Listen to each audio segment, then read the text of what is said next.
At Christmas dinner, I knocked on the door with a bottle of wine in one hand and homemade dessert in the other. The porch smelled like cinnamon and cedar. Laughter spilled through the walls like warmth. And then the door swung open. It was my sister. Hair curled. Dress perfect. Eyes already sharp. She looked me up and down, then leaned against the doorframe.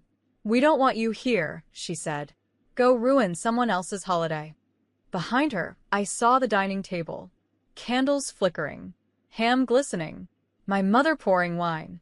My brother throwing his head back in laughter. No one looked at the door. No one noticed I hadn't come in. I stood there for a second, just long enough for my heart to break, without shattering. Then I nodded, stepped back onto the icy steps, and said, "Got it." I turned and walked away, the cold biting into my skin harder than her words did. My name is Samantha, and from wherever you're watching this, stay with me. Because have you ever realized, all in one moment, that your family never saw you as one of them? That your seat at the table was always conditional? That love, in their house, came with a side of silence? I got in my car, sat in the driveway for a moment, hands on the wheel, and then I drove away. 10 minutes later, I was halfway down Main Street when I heard it, my phone buzzing like it was on fire. "Dad." Again. "Dad." I picked up, and all I heard was him, yelling my name into the wind, like someone had just woken him from a lie. "Samantha, where are you? You need to come back, now." I pulled over, rolled down the window, let the cold slap my face and whispered, "Why?" "You all looked happy without me." What he said next changed everything. And by the time I turned the car around, I wasn't coming back as the forgotten daughter. I was coming back as the truth. The panic in his voice wasn't subtle. Not irritation. Not guilt. Panic. "Your sister told us you weren't coming," my dad said breathlessly. "She said you were spending Christmas with friends. That you declined the invite." "I texted Mom 3 days ago," I said, my voice flat. "I never saw it," he replied. "We thought you were just avoiding us again." Avoiding? I pulled up to the side of the road and stared at the phone like it had personally betrayed me.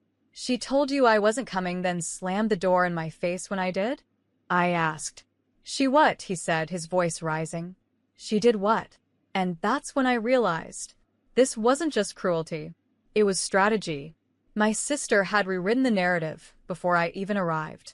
She planned the exile in advance, got them all warm, cozy, full, and ignorant before delivering the lie that I had ghosted them. Because what's more believable than the family screw-up not showing up? "Samantha," my dad said, "I'm so sorry. I didn't know. I swear to God, I didn't know." I exhaled, slow and steady. "I know, Dad. But she did."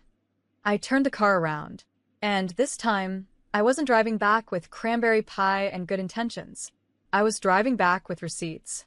Because while they ate and laughed and toasted without me, they didn't know I'd kept everything.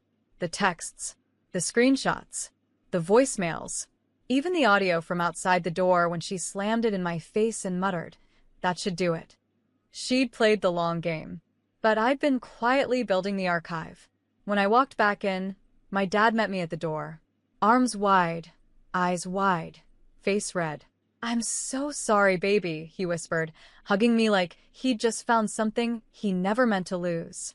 But over his shoulder, I saw her, my sister, standing frozen at the end of the hall. Champagne flute still in hand, smile cracking, color draining, because I wasn't supposed to come back. And I sure as hell wasn't supposed to come back with the truth. The room went still. Forks paused midair. My mother's eyes darted from me to my sister, like she was watching two versions of a memory collide. "Samantha," she said carefully, "we didn't think you were coming." "She told you that," I said calmly, peeling off my coat. "I never said it." My sister finally stepped forward, but her voice was too light, too late. "I just didn't want everyone getting their hopes up. You've missed a lot lately." "I've missed a lot," I repeated. "Or you've explained away a lot?" Dad turned, eyes narrowing. "Did you read her text or not?" My sister blinked. I might have forgotten." "Forgotten?" I said. "Like how you forgot to tell them I left a voicemail." Like how you forgot to open the gift I sent last year, but managed to post it on your Instagram anyway with your name on the tag. Gasps. My cousin put down her glass. My mother looked like she'd been slapped. I have the receipts, I said, pulling out my phone and tapping into the folder labeled Holiday Gaslight Chronicles. Yes, I had named it. I didn't want this. I really didn't. I continued, but I'm tired of being the villain in your stories. I hit play, and there it was. The voice memo. My sister at the door just hours ago. We don't want you here. Go ruin someone else's holiday. Then, her voice again, muttering as she turned away. That should do it. The room collapsed into silence. My aunt covered her mouth. My brother stood slowly, like gravity had shifted. Even the kids stopped chewing. My sister took a step back. Okay, she said, her voice shaking. Maybe that wasn't fair. But you've always made things about you. I haven't made anything. I cut in. I've just stopped letting you erase me. Dad turned to her, his face thunder. Out, he said. She blinked. What? You heard me, he said. Get out, Dad. Now. She looked around the room, expecting anyone, to defend her. No one moved. And for the first time in my life, my sister looked truly, completely alone. She left. No shoes. No jacket. No last word. And the second the door shut behind her, my mom said softly, "Why didn't we see it before?" I looked around the table. I think deep down you did. But now? They couldn't unsee it. Dinner resumed, but it wasn't the same. The laughter came slower now. The wine glasses clinked quieter. And for once, the tension in the room didn't come from me being there. It came from the fact that they'd finally seen what I'd carried for years.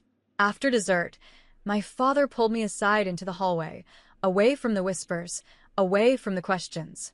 He looked shaken, embarrassed, like a man standing in the wreckage of a home he thought was built on love and just realized was built on loyalty to the wrong daughter. I failed you, he said. I swallowed hard. You believed her. I wanted to believe both of you, he admitted, but she always took up more space. You were quieter. No, I corrected him. I was tired. He nodded slowly, tears glossing his eyes. I should have asked why, he said. I didn't reply. What do you say when a lifetime of gaslighting is finally acknowledged? Instead, I let him sit in the truth. He hugged me tight. Real. Not performative. Stay tonight, he said. Please. Let's start fixing this. I nodded. But I knew this wasn't about starting. This was about stopping what never should have been allowed. That night, as I changed into borrowed pajamas and curled up in my childhood bedroom, I scrolled through the new group chat Dad had created. Family rebuild, no lies. One by one, relatives joined. No sister. No fake apologies. Just honest faces. Quiet messages. My brother wrote, "We owe you more than a text." My cousin added, "She always dimmed you. Never again." And for the first time in years, I didn't feel like a guest in my own bloodline. Downstairs, I heard Dad cleaning up the plates she left behind. And I smiled. Because this wasn't revenge. This was restoration. And my absence wasn't the threat. It was the wake-up call. The next morning, I found my sister's gift still under the tree. Wrapped in silver foil, ribbon tied perfectly, presentation over sincerity, as always. I picked it up and saw the tag. To Dad from both of us. Both of us. She'd tried to erase me even in her giving. I set it on the counter and made coffee. By noon, she'd started posting. Not an apology. Not even a denial. Just vague, sulky captions with snowflake emojis and phrases like, "Sometimes your absence is your power," and "letting go of toxicity this season." She was trying to reclaim the narrative again, flipping herself into the victim before anyone else could accuse her of being the villain. It might have worked before, but not this time. Not when the whole family had already seen the footage, heard her words, watched the truth knock the wind out of her lies. Dad refused to engage online.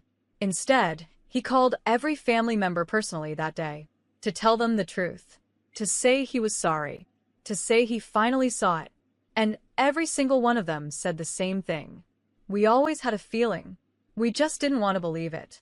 I spent that day quietly helping Mom put away the Christmas dishes. She didn't say much until she handed me a photo, one I hadn't seen in years. It was me at 12, holding a school award, face flushed with pride. Behind me, barely visible, was my sister, pretending to cry into her sleeve. Even then, "She's been doing this since you were a kid," Mom said softly. I nodded, and then I asked, "Why didn't you stop her?" She didn't answer for a long time. Then, "Because we mistook drama for pain, and silence for strength." I blinked. That one sentence cracked something in me. Because they hadn't just failed me, they'd admired my ability to endure. But endurance isn't love, and silence isn't peace. That night, I lit a candle and wrote a letter to my younger self. It started with, "You were never hard to love. They just didn't know how to hold you without guilt." And I ended it with, "Next year, you set the guest list. Because family isn't just who invites you in. It's who honors you when you show up." A few days after Christmas, the group thread exploded. Not with drama, but with silence. No one had heard from my sister. No guilt-lay selfies. No manipulative New Year, New Me posts. Just nothing. Until my brother sent a message. "She's at Aunt May's." Showed up crying. Said she's being erased from the family. The irony nearly knocked the wind out of me. Erased? That was my seat she'd stolen. My voice she drowned. My presence she edited out of holidays like a bad photograph. And now, when truth finally sat at the table, she screamed exile. But I didn't respond to the thread. I was done explaining who I was. Instead, I kept moving forward. I started planning a dinner at my place, a quiet New Year's gathering with people who had shown up for me when it counted. No one asked if she was invited. No one tiptoed around the question. The absence spoke for itself. On New Year's Eve, my house glowed with gold lights and calm laughter. Dad brought wine. Mom brought her favorite pie, the one she never made when my sister was around because she didn't like the smell. And I brought peace. Real peace. Not the kind that comes from keeping everyone comfortable. The kind that comes from choosing who gets access to you. Later that night, Dad stood up for a toast. "I've spent a long time defending what I didn't understand," he said, looking at me. "But this year, I'm starting over. And I want to thank the one person in this room who taught me how." He raised his glass toward me, to Samantha, for setting the boundary we were too afraid to admit we needed. The room clinked glasses. I smiled, but inside I was shaking, because that's what healing does. It doesn't roar. It trembles. Quietly. Boldly. It rewrites you one honest moment at a time. I never told my sister she couldn't come, but she didn't ask, and I didn't reach out, because sometimes the deepest healing is not revenge or forgiveness. It's finally being okay with their silence. January came and went in quiet waves. No dramatic confrontations. No cryptic voicemails. Just absence. And for the first time in years, her silence wasn't a threat. It was relief. I found myself breathing easier, laughing louder, sleeping deeper.